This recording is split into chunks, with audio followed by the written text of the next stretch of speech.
کل گردوں کے ایک اسپیشلسٹ آئے تھے یہاں پہ, انڈس ہاسپٹل میں کڈنی کے سرجن ہیں, اسپیشلسٹ ہیں. تو میرے پاس جب کوئی ایسا بندہ آتا ہے تو میری عادت ہے کہ میں اس سے اس کے شعبے سے متعلق معلومات لیتا ہوں. تو میں نے ان سے کافی دیر بٹھایا, کافی دیر گپ شپ ہوئی. تو میں نے ان سے, انہوں نے اپنے مطلب کی چیزیں ہم سے پوچھی, ہم نے ان کے مطلب کی جو ان کو جو نالج ہے تو وہ میں آپ کے ساتھ بھی شیئر کر دیتا ہوں. فائدہ ہے نا, گردے تو اچھا ہی رہے تو اچھا ہی ہے نا, کیا خیال ہے بھائی؟ گردے تو سب کو اللہ نے دیے, کوئی دنیا میں گردے لیس آدمی تو آج تک میں نے دیکھا نہیں ہے. تو جو بھائی جن کے گردے نہیں ہیں وہ جا سکتے ہیں, جو گردے والے ہیں وہ بیٹھ کے تھوڑی سی بات اور سن لیں, فائدہ ہوگا ان کو, کیونکہ یہ گردے اسی طرح کام کرتے رہیں. تو انہوں نے, ڈاکٹر نے بتایا کہ گردے خراب ہونے کی ایک بڑی, نشہ تو ہے سگریٹ وگریٹ, کولڈ ڈرنک اور نشہ, یہ تو سب مانتے ہیں جانتے ہیں کہ کولڈ ڈرنک گردوں کا بیڑا غرق کرتی ہے, سگریٹ نقصان پہنچاتی ہے, نشے کی جتنی چیزیں ہیں, گٹکے مٹکے. لیکن ایک بہت اہم چیز یہ بھی ہے کہ جو وائٹامنس کی گولیاں ہیں نا, آج کل ہر آدمی کچھ نہ کچھ کھا رہا ہے, دیسی چیزیں لوگوں نے چھوڑ دی. میں بھی حیدرآباد میں ایک حکیم صاحب سے میری ملاقات ہوئی کچھ دن پہلے, میرا حیدرآباد جانا ہوا. وہ حکیم صاحب میرے عقیدت مندوں میں سے تھے, میرے بیانات سنتے تھے. پہلے وہ مجھ سے کراچی ملنے آ بھی چکے ہیں. یہ میں دیسی چیزوں کے فضائل بیان کر رہا ہوں آپ کے سامنے, کہیں یہ نہ ہو کہ آپ مجھ سے حکیم صاحب کا نمبر مانیں, وہ کسی کی پبلسٹی کے لیے نہیں بیٹھا میں یہاں پہ. تو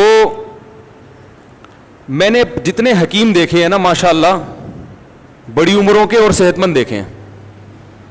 کچھ ہے, کیا خیال ہے بھائی؟ کچھ مسئلہ ہے ٹھیک ہے نا. تو وہ بھی ایسے ہی 71 سال کے, اور کوئی بیماری نہیں ان کو, 71 ایئرز اولڈ, کوئی نہ بلڈ پریشر, نہ بی پی, نہ دل کی کوئی بیماری. بیگم کا انتقال ہو گیا تو میرے پاس آئے تھے کہ رشتہ بتا دیں کوئی. میں نے کہا بھائی میں شادیاں نہیں کراتا. میں نے کہا ابھی 71 سال میں آپ کو کیا ضرورت ہے؟ کہہ رہے ہیں نہیں بھائی ہم ضرورت ہے ٹھیک ہے. تو کوئی پیسہ اللہ نے بہت دیا تو کہہ رہے ہیں کوئی رشتہ بتا دیں, کوئی بیوہ ہو, طلاق یافتہ ہو, اللہ نے کا دیا مال بہت ہے, پیسہ بھی ہے, عزت بھی ہے. تو میں نے کہا بھائی میں تو وہ نمبر دے دیتا ہوں رفیع بھائی کا. تو وہ چونکہ بڑے حکیم تھے تو میں نے ان سے حکمت کے بارے میں کافی معلومات لینا شروع کی. ان کے پردادا نے ایک انگریز کا علاج کیا, انگریز کے دور حکومت میں, پردادا یا دادا. وہ انگریز بیمار تھا اور تمام ڈاکٹر اس انگریز کو جواب دے چکے تھے. ویسے تو یہ گورے حکیموں کو بالکل نہیں مانتے, ابے حکیم ایسے, ابے حکیم 2 نمبر, ابے ایسا ویسا ہی.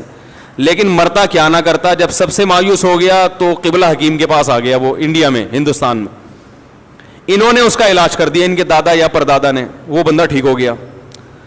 تو اس گورے نے, آفیسر تھا وہ مرتے مرتے اللہ نے اس کو زندگی دی. تو اس نے کہا بھائی بتائیں کیا چاہیے آپ کو, کتنے پیسے چاہیے, پراپرٹی چاہیے تو میں پراپرٹی دینے کے لیے تیار ہوں, کیا چاہیے. تو یہ بڑے عقل مند تھے قبلہ حکیم, کو بادام وادام کھاتے ہوں گے.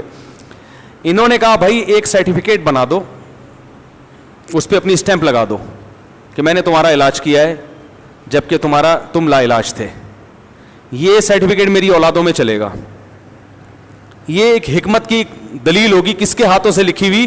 گورے کے, انگریز کے ٹھیک ہے نا, کہ بھائی حکیم بھی اتنے خالی, بولو نا کیا ہو گیا, اتنے خالی نہیں ہوتے جتنا ان کو سمجھا جاتا ہے. تو ایک سرٹیفکیٹ, ایک اسٹیمپ, تو وہ ابھی تک ان کی نسلوں میں چلا آ رہا ہے, اس گورے کے ہاتھ سے لکھی ہوئی تحریر اور اس کی اسٹیمپ. وہ آفیسر تھا.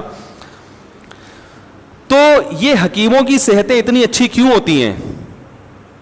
اس لیے کہ تمام دوائیں بچوں کی پہنچ سے دور رکھتے ہیں اور خود بھی ان کی پہنچ سے دور رہتے ہو. دوا کا اصول ہے شدید ترین ضرورت کے بغیر استعمال نہ کی جائے.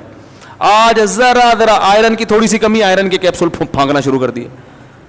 فلاں چیز کی کمی, فلاں کے کیپسول. ابے بھائی آئرن کی کمی ہے تو سیب کھا لے, پالک کھا لے, اللہ کے بندے, پالک سے تو ویسے پتری ہوتی ہے, سیب کھا لے.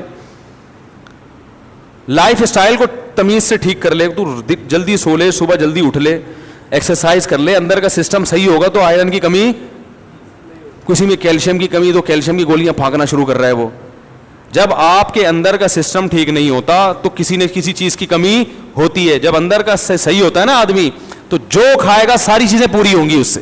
یہ جو گندم کی روٹی ہے اس میں اللہ نے دنیا کی ہر چیز ڈال دی ہے. اسی سے ہڈی بھی بنے گی, اسی سے آنکھوں میں بینائی بھی آئے گی, اسی سے بال بھی گرو کریں گے. گندم کو, میرا بیان سن لیں دوبارہ, آڈیو بیان ہے, گندم کی روٹی.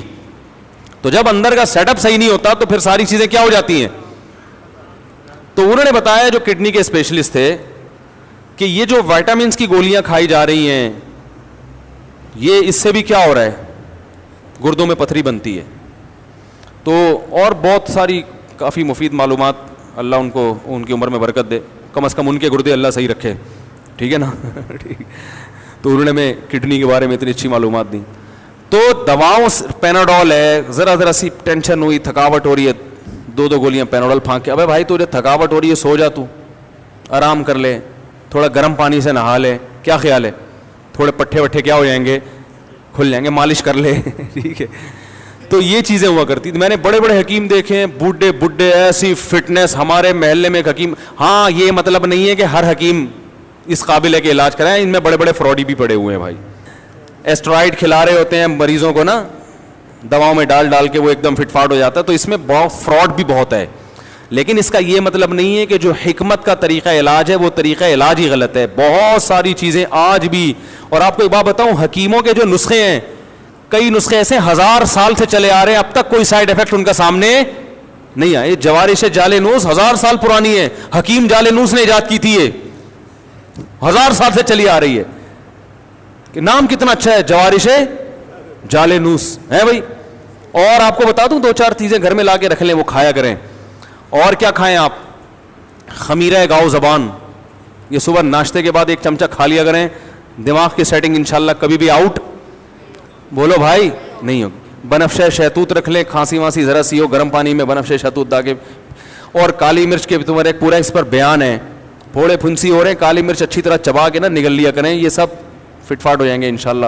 تو بہت سارے, ہمارا جو کچن ہے اللہ نے اس کے اندر اتنا کچھ رکھا ہوا ہے کہ ہمیں دوا کی طرف جانے کی چندہ ضرورت نہیں ہے. ڈاکٹر کے پاس یا دوا کے پاس اس وقت جائیں جب بہت شدید مجبوری, اور بیچارہ ڈاکٹر بھی مجبور ہے دوائیں لکھ کے دینے پر.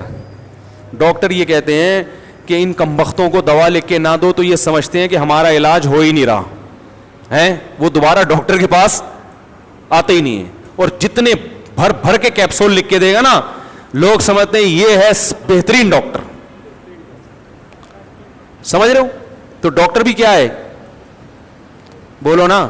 میں ایک ڈاکٹر کے پاس گیا, میری بچی کے وہ ایسے پتہ نہیں وہ پورے پھوڑے پھنسی کیا پورا عجیب سا ہو گیا تھا اس کا, گرمیوں میں نا اسکن خراب ہو گئی, چھوٹی بچی تھی. میں ڈاکٹر کے پاس گیا, ڈاکٹر صاحب نے کہا یار یہ جو گرمیاں ختم ہوں گی خود ہی ٹھیک ہو جائے گا. یہ ایک کریم لکھ کے دی, بس اس سے زیادہ کچھ کھلانے کی ضرورت نہیں, یہ ٹائم پورا کر کے بیماری ختم. اب ایسے ڈاکٹر کے پاس لوگ جاتے ہیں, بولیں گے نہیں یار بچی کی اسکن کا مسئلہ, اور مجھے ایسے ہی بول دیا کہ یہ کریم لگاؤ اور بس جاؤ ٹھیک ہو جائے گا, اور وہ ٹھیک ہو بھی گئی. وہ تو ایسے ہی ڈاکٹر ہوگا, بیٹھتے ہی کیا کرے, سب سے پہلے ایک انجیکشن ٹھوکے, پھر اتنی دوائیں لکھ کے دے, پھر یہ صبح شام. ایک نفسیاتی اثر ہے, لوگ اس سے زیادہ متاثر ہوتے ہیں. تو ایلوپیتھی کی بھی بہرحال ایک طریقہ علاج ہے, لیکن حتی الامکان کوششیں کیا کریں بھائی, چھوٹی موٹی بیماریوں میں دوا کھانے کی کوشش نہ کیا کریں, ویسے ہی ٹھیک ہونے کی کوشش کیا کریں, ٹھیک ہے. پرہیز کے ذریعے, کالی مرچ کے ذریعے, لہسن کے ذریعے. اب لہسن ہے وہ کولیسٹرول کو ختم کرتا ہے باڈی سے, تو پہلے سے ہی کولیسٹرول کو ختم کرنے کے لیے لہسن کھانا شروع کر دیں, بجائے اس کے کہ بعد میں اتنا بڑھ جائے کہ آپ کو پھر ہاسپٹل میں ایڈمٹ ہونا پڑے, پھر آپ کو بھاری بھرکم ٹیکے لگیں. تو بہتر نہیں ہے کہ ایک عمر کے بعد صبح آپ نے ناشتے کے بعد ایک لہسن پھانک لیا, تو سیٹنگ تھوڑی سی انشاءاللہ صحیح رہے گی. بلکہ ناشتہ اتنا ہلکا کیا کہ کولیسٹرول پیدا ہی نہ ہونے دیں. کیا خیال ہے بھائی؟ نہیں آ رہی تو رہنے دیں, ایسے ہی ٹھیک ہے بھائی. تو یہ گردے کی جو بیماری ہے نا, یہ اس سے بڑا گہرا تعلق ہے گولیوں سے اور سگریٹ اور یہ کولڈ ڈرنک وغیرہ, ان چیزوں سے. ہر دوسرا تیسرا آدمی گردوں کا مریض بنا ہوا ہے. اور یہ جو پریگنینسی میں خواتین کو گولیاں کھلائی جاتی ہیں اکثر وٹامنس کی, ان کی زیادتی پھر بگاڑ دیتی ہے کیس. ان عورتوں کے کڈنی میں مسئلہ ہوتا ہے. پرانے زمانے میں خواتین کو پریگنینسی ہوتی تھی, دیسی گھی کھلایا جاتا تھا, پھل فروٹ کھلائے جاتے تھے, بچے کی ولادت کے بعد بھی وہ دودھ جلیبیاں لائی جاتی تھیں. اب یہ تکلفات لوگوں نے چھوڑ دی ہیں, اب وہ ٹیبلٹ پہ آ گئے ہیں. بھائی ٹیبلٹ تو پھر یہی کرے گی, دودھ جلیبی کھایا کرو. مفتی طارق مسعود صاحب, میرے والد صاحب خواجہ تقی الدین شدید علی ہیں, اور ان کو ڈائلیسس میں ڈال دیا. اب دیکھو یہ بھی ڈائلیسس کا کیس ہے نا گردوں کا. اللہ تعالیٰ ان کو شفا عطا فرمائے, دل سے دعا ہے بھائی. ڈائلیسس پہ جانے سے پہلے کڈنی کا خیال کر لیں تو زیادہ اچھا ہے میرا خیال.